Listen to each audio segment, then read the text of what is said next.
We are in Amsterdam with Laura Wesseldijk, who is an assistant professor at the Max Planck Institute in Frankfurt. Welcome to the podcast, Laura. Thank you. Would you like to say a few words about yourself, how you got into this field? What are your interests? Yes. So where to start? Starting at my studies, they were in neuroscience, neuropsychology, not at all involving genetics. But I did a PhD at the biological psychology department of the VU with Christel Middeldorp and Dorette Boomsma and Maaike Bartels. And I was actually convinced that I was going to do only clinical work, investigating children with psychiatric problems and their parents. And I told everybody I will never do twin modeling. Turned out I did a lot of twin modeling. Yeah, I was going to ask, how did that go with your Yeah. Well, I also did a lot of clinical work, so it was really half-half. But it turned out I actually also really liked twin modeling and structural equation modeling. So therefore, I also conducted more of those studies. But after my PhD, I didn't necessarily want to continue. But then at the Karolinska Institute, I was offered a postdoc with Mirjam Mosing and Frederik Ulen on genetics or gene-environmental interplay underlying musicality. And I thought that was so interesting because music is my favorite topic, I think, or one of my favorite topics. So I thought I would just do that for a year and think about what I would want to do after. But I stayed and stayed and stayed. And I even joined them to the Max Planck Institute for Empirical Aesthetics in Frankfurt, where I now have a position in the behavioral genetics group of Mirjam Mosing and really focusing on music and mental health. So did you actually spend time in Stockholm when you were at KI? Yes, yeah. I visited quite often, except then Corona happened. And therefore, I also think that I am now in this situation with working for the Max Planck and being based in Amsterdam at the Amsterdam UMC.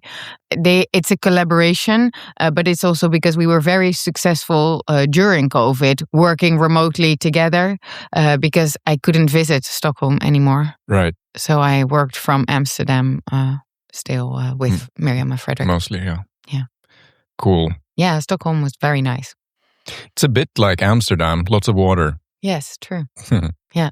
My first time I visited was in winter, and that was quite a horrible introduction. I remember I was also in one of these rooms in the Karolinska in the institute next to a lecture hall. It was dark all the time. It was freezing. I was actually a bit sick. I had a cold. I thought, oh my God, what is this place? And then I went back in summer and I thought, oh my God, what is this place? This is amazing. Yeah, it's a very big difference. That's true. A huge difference. Yeah. Yeah, it's like the perks of being Swedish is you just have to survive the winter and then you get the reward with like the Scandinavian summer. Just nice. Yeah. Cool. So, what is the link between musicality and genetics? What kind of things do you look into? Well, like all human behavior, there's also genetic influences on music-related traits, things such as musical achievement, what levels you achieve if you become a professional or an amateur or play at all. But also things like listening to music, really skills like rhythm, melody, pitch, discrimination, but also, which is maybe a bit more surprising, practice. Practice is actually quite heritable, the amount you practice your instrument or singing. So all of these things are partly also determined by your genes and of course also by the environment. And I think like also in most research fields, genetics have been quite often neglected in the field of music research. So we think about music and we think about, okay, you have to practice and then you'll become quite proficient. There's even these 10,000 hour rule. As long as you practice, you will become actually good in anything, completely neglecting the fact that there are genetic differences between people. We know those are important. Not only is practice heritable, but also the effect of practice varies with cognitive abilities, for example. So if you only look at one part of the story, the environment, you're ending up with biased results. So you need to take into consideration the genetics. So what is musicality actually? Yes, this is very complicated. I think it will be... So I am in this musicality genomics consortium, and I am in the GWAS group, the group that tries to investigate the genes associated with music-related behavior. And there's another group, and they are working on phenotyping musicality. And I sometimes listen to them, and then I get completely confused. So I'm actually not the right person to ask about the real clear definition. But what I would say is that it's a broad term for something that's very broad. It's a set of traits. It includes quite specific skills. Maybe for your podcast, you just want me to read out a definition of musicality, which I wrote for the introduction, or it's whatever you would like to convey. But look, it also includes, for example, music engagement and enjoying or liking to be involved with music. And you don't necessarily, of course, have to think about the best professional musicians to talk about someone being musically talented. And it's also very much intertwined, of course, with the idea of talent, that people have a talent for music, they have a feeling for a rhythm or a pitch perfect, things like that. But then you would neglect the environment if you just look at it in that way. So I would say it's a combination of specific music skills as well as an interest and an enjoyment in music. What have you found in relation to genetics and any like these outcomes? What appears to be the most heritable among the musicality outcomes that you mentioned? Have you found an actual thing called talent? Is it genetic? Is it So I have actually conducted a review and meta-analysis of all the twin studies that were conducted on something related to music, including amount of music listening, music practice, objectively measured skills, self-reports of how good you were in music classes, and levels of musical achievement, ranging from not playing to amateurs to professionals. And overall, everything taken together comes down to a heritability estimate of 43%.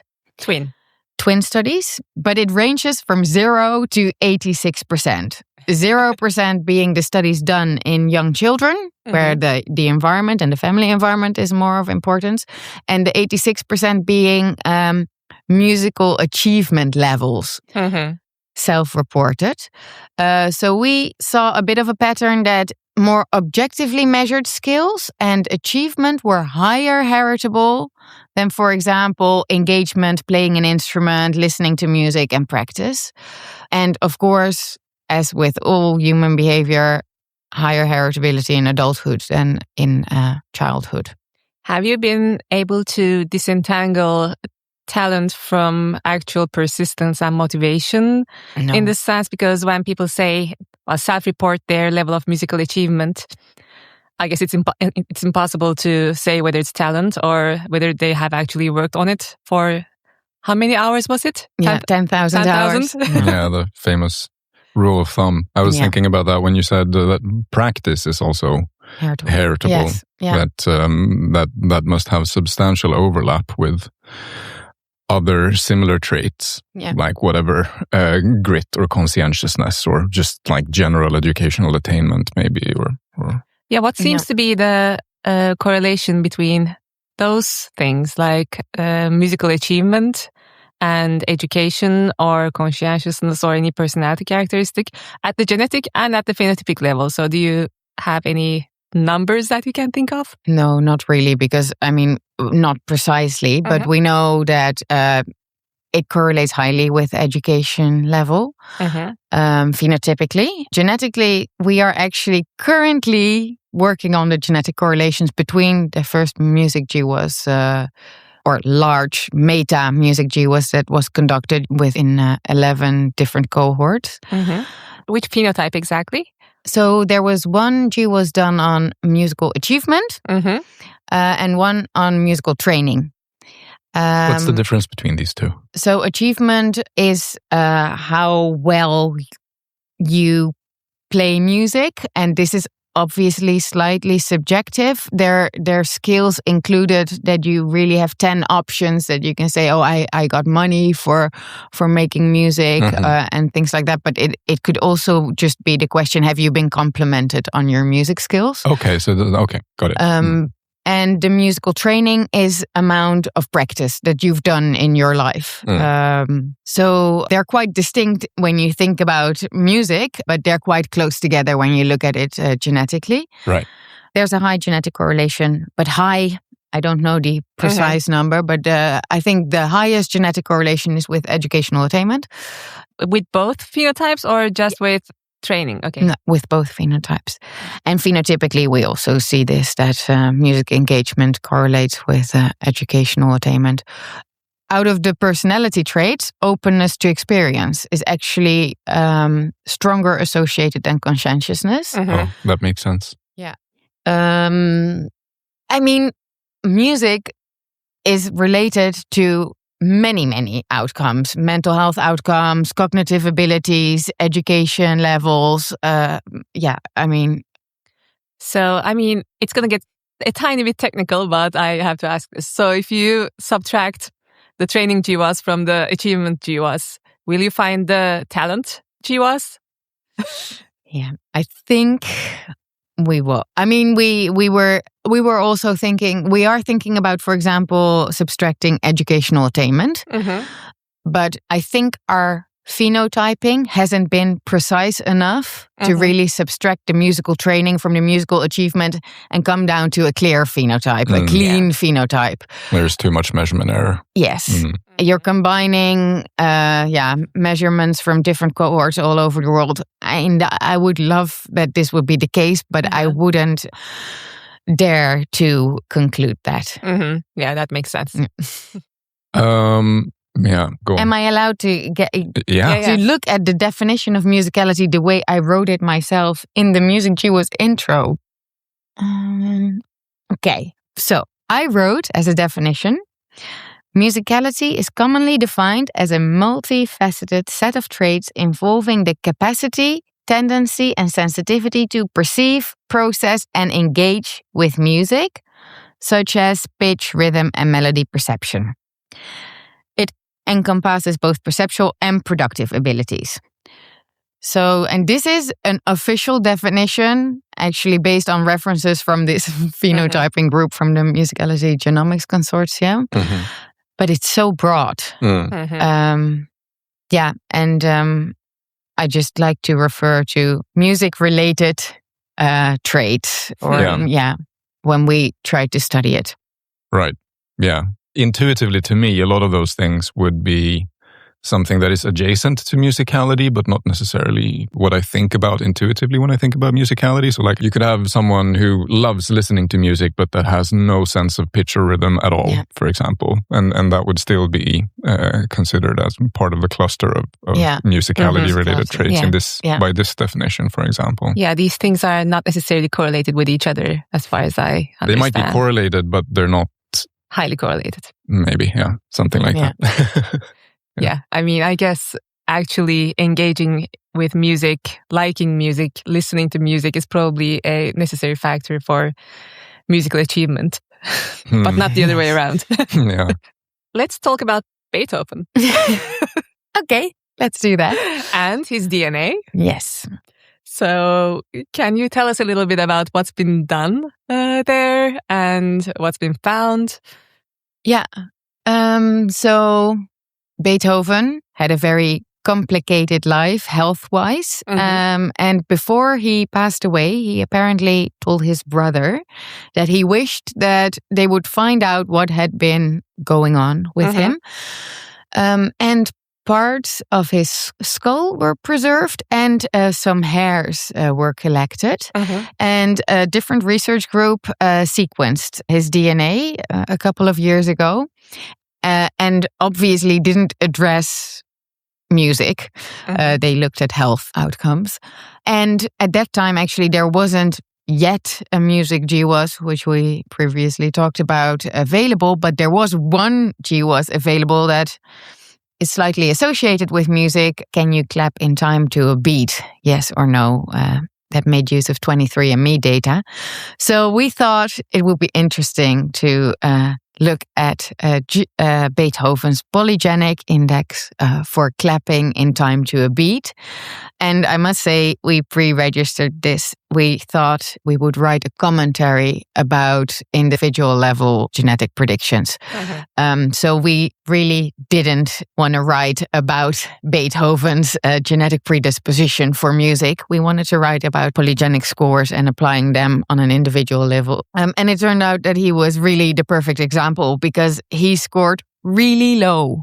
We compared him to a Swedish sample and to a American sample, and he was in the 9th and 11th percentile. So there are only a few people scoring lower than him. So we wrote about the pitfalls and risks of applying polygenic scores on one individual that lived 200 years ago. Also talking, of course, about the limitations of this GWAS clapping to a beat. Doesn't really capture his abilities to write music and the creativity of making music. But obviously this became very, the media got into it and it became, wow, Beethoven doesn't have the genes for music. So it became very popular, which was nice because it offered me the opportunity to, in the media, speak a lot about genetics and genetic risks and where we are now and the limitations and the pitfalls. So when I first heard or read about this Beethoven rhythm polygenic index story, I wasn't sure about whether doing something like this would actually help or hurt the public perception about genetics. Because given that clapping in time to a beat is, as a phenotype, is very, like, the heritability is very low as far as I remember. And also the predictive power of the polygenic index is pretty small.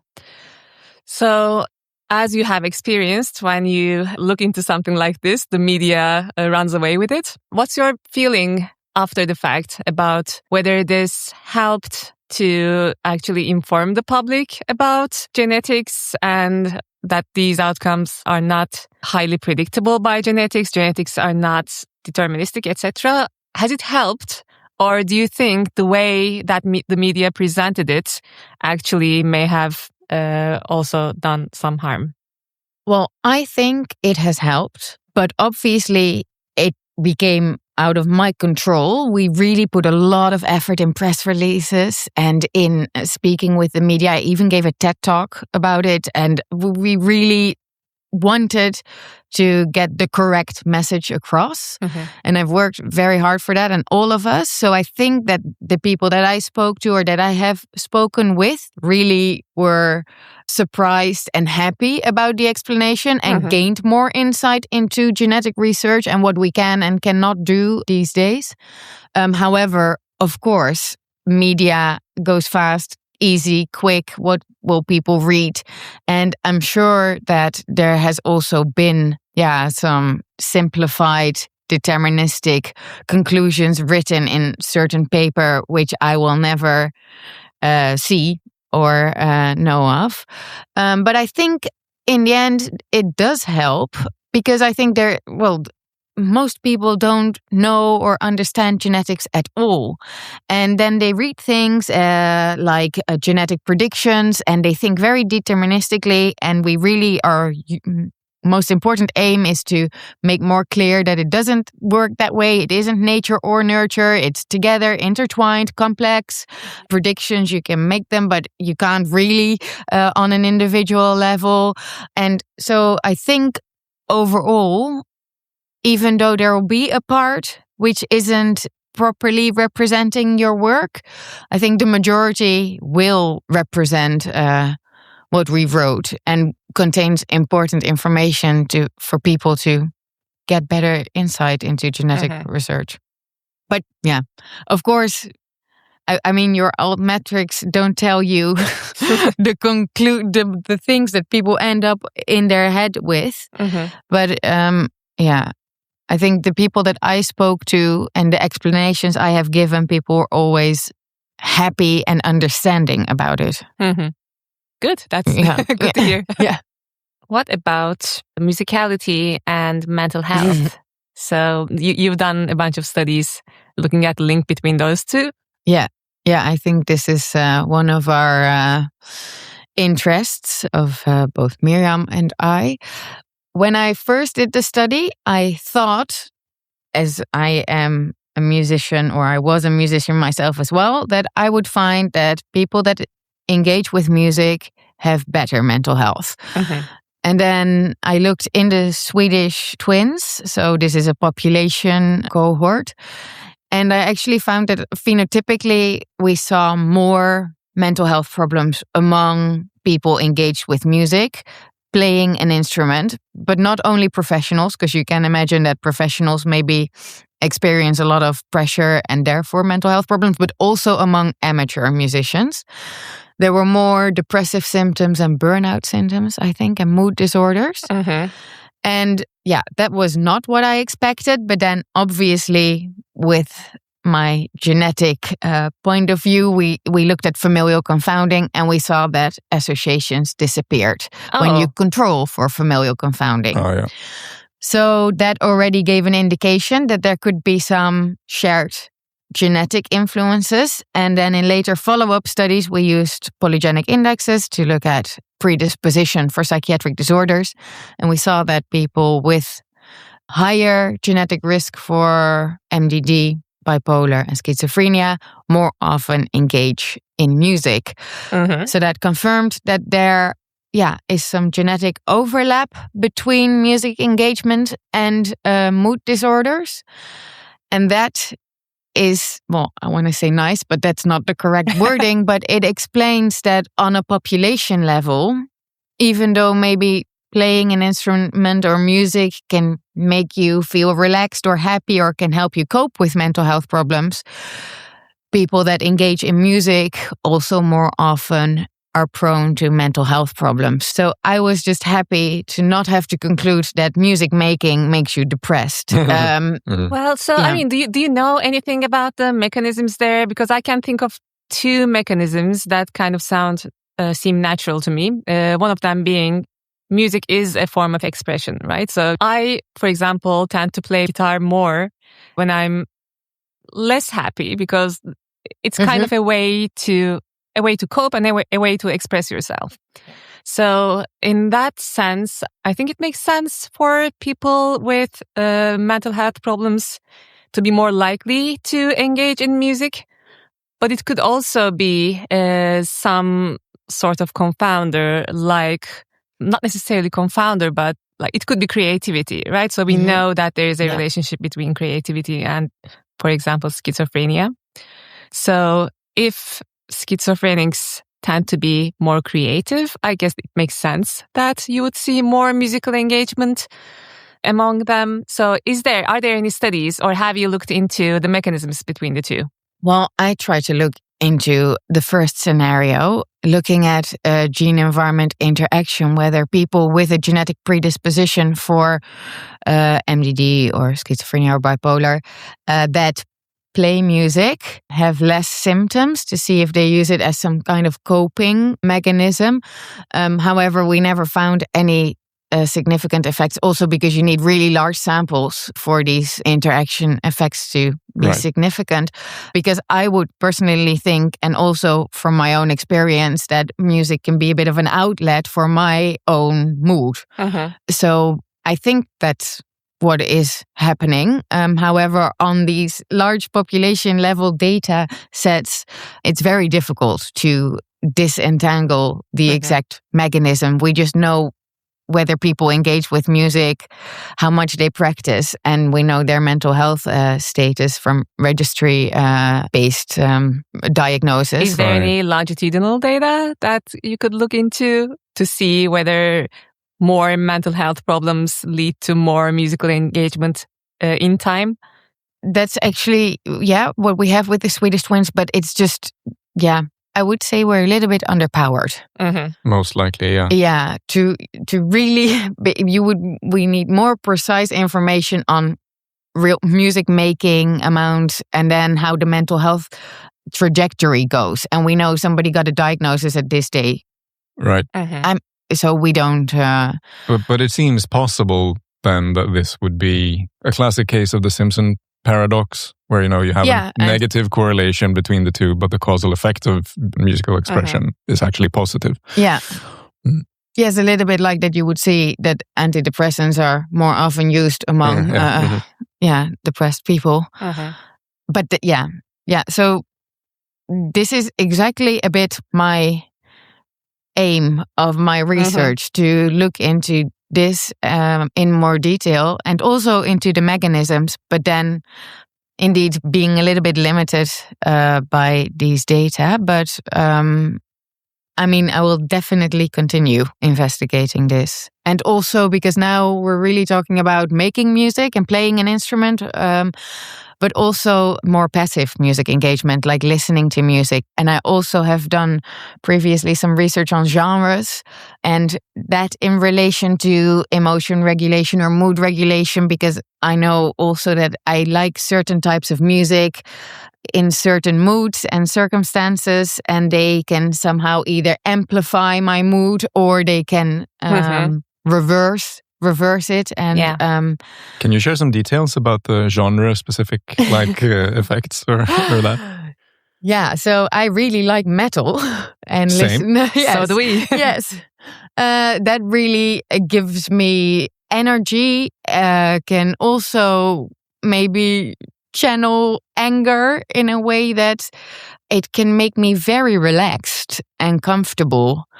But I shouldn't listen to metal while working. I listen to very minimal electronic music for work. Also same? I like metal when I'm coding. Really when I'm coding, I could listen to metal, crazy. But I wouldn't do it. But I understand coding, but I can't write and listen to metal. No, coding in metal doesn't work for me. Like if I'm going to be doing technical things, I need to have music that sounds technical. like it's made by computers. You need fitting music. I need the 4 on the floor beat. Like everything is in a rhythm. Everything is very consistent and repetitive, and also has the sort of a computational quality to the sound for me to. I don't know. Funny. I don't know if that makes any sense at all. It depends on the type of metal, right? So if I'm already feeling down, I can't listen to black metal, for example. It just gets me really down. Yeah. So to be able to listen to black metal, I need to be in the opposite mood. Yes. Huh, interesting. Yeah, I also, because I need to be careful if I'm a bit sad, I can get myself out of being sad with certain types of music and rock, but also other types will make it become a disaster. Yeah, so it's a thin line. I totally sympathize with that. Yeah. But do you have any results, like empirical results on genre stuff? Well, actually, this was a study on the different genres and well-being, and I think the main conclusion is that there isn't that much difference between all the genres. There were 4 genres associated with well-being significantly out of the 21. So that's already quite little. I think it was Swedish, actually. Dance band was significantly associated with better well-being. That doesn't surprise me. So we don't have this genre in the Netherlands or in any other country. And pop was associated with better well-being, and indie rock with less well-being. But these effects were very small. Metal wasn't associated with well-being, or rock, or or classical music or jazz. So I would say overall this study showed that there isn't that much difference between the genre you listen to and levels of well-being. And again, we did this also considering familial confounding. And obviously, when you do that and control for that, there's absolutely no association anymore. But I was obviously interested, these metalheads. How depressed are they? But no. Turns out they're not. It turns out they're not. I did not expect them to be depressed. No, metalheads are jolly people most of the time. Yes. Yeah.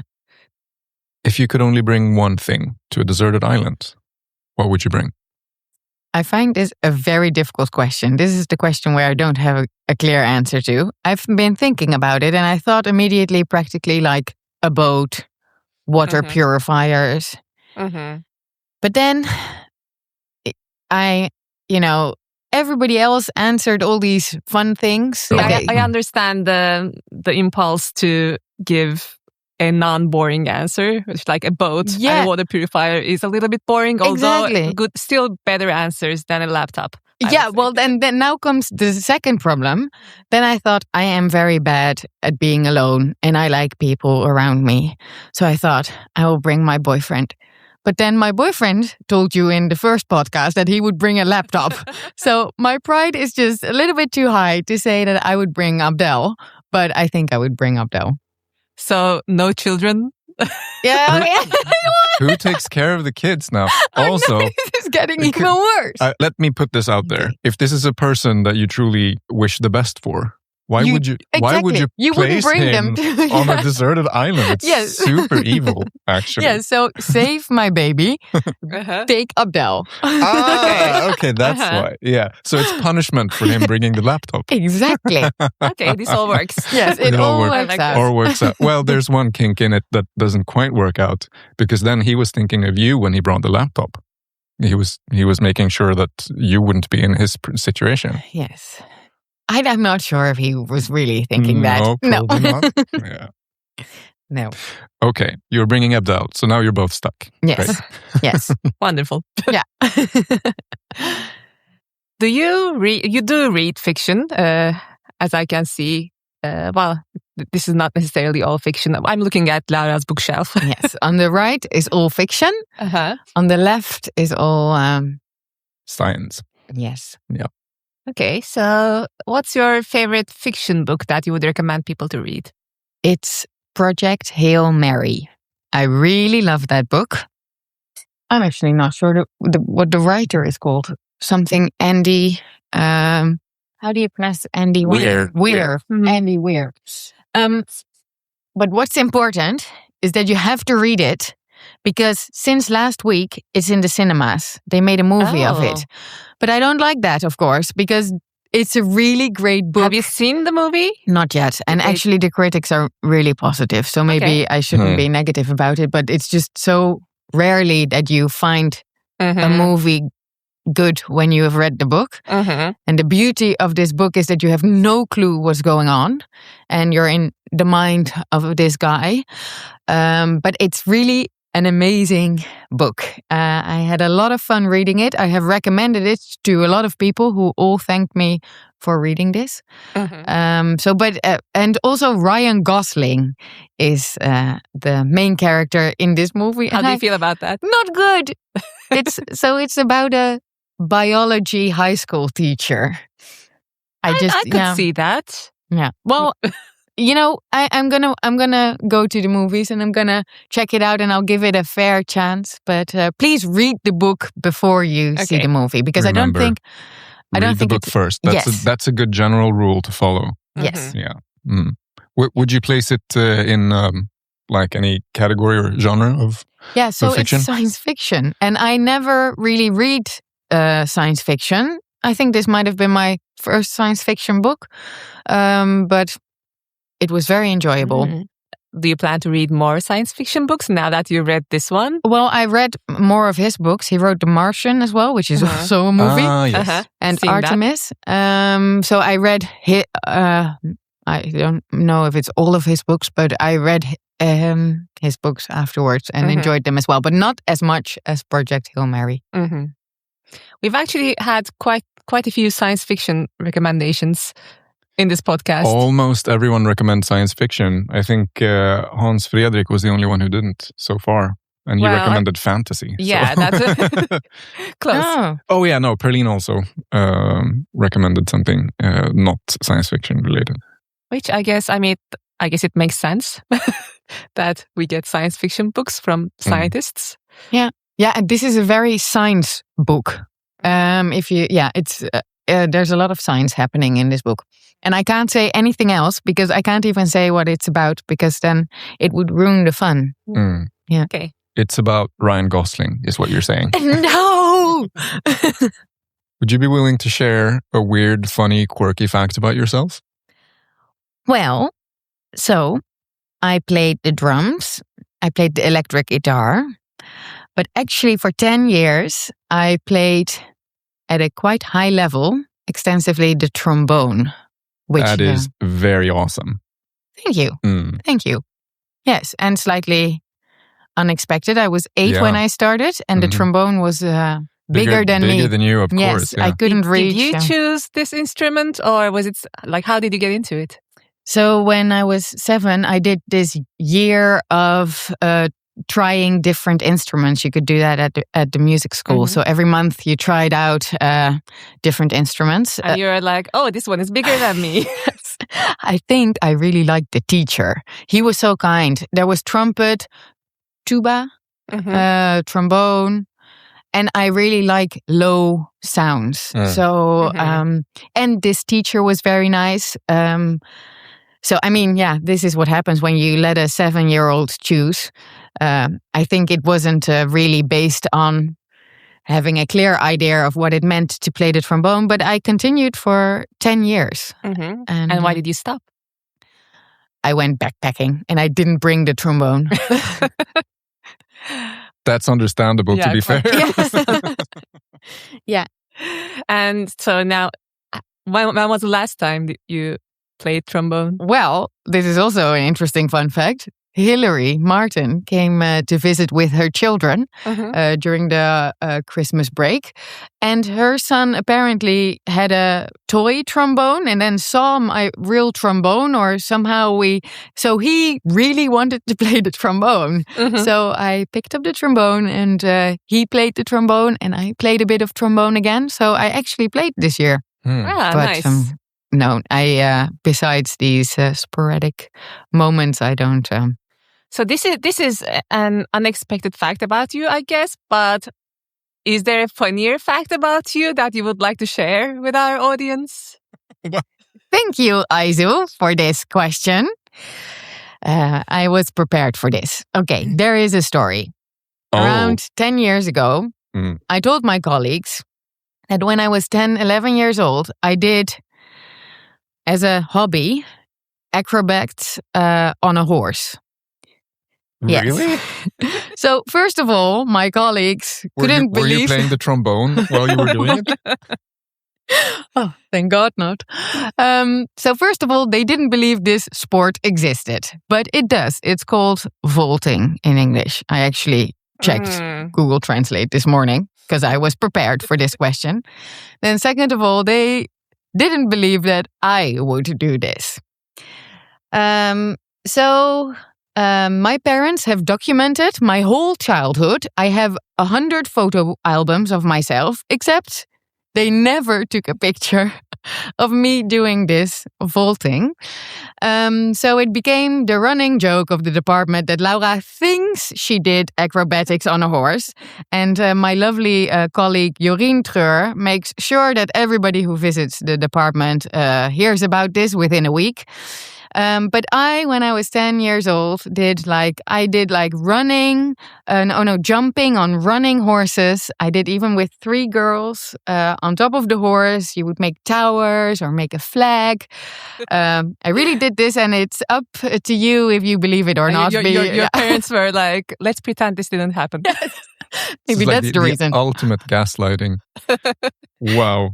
Yeah, I choose to believe this. Oh, thank you. I choose to believe this too, because the world is a better place with you having done this. Also, it's the kind of thing that it's such a stretch to make something like that up. Yes. Yeah, I know. If you're going to make something up, you would make up playing the trombone. Yeah. But it also sounds like a dream, right? So there are things in my memory, for example, that I remember as actual experiences that turn out to be just dreams that I had as a child.